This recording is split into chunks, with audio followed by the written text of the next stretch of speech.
Hello বন্ধুরা, আমি মৌমিতা চলে এসেছি আজকে একটা রিকোয়েস্টেড ভিডিও নিয়ে।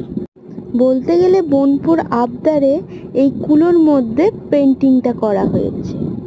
বোনপের আবদার রাখতে তো হবেই। প্রথমে কুলোর মধ্যে একটা কালী ঠাকুরের ড্রয়িং করে নিয়েছিলাম, তারপর লাল কালো দিয়ে ব্যাকগ্রাউন্ডটা করার চেষ্টা করছি।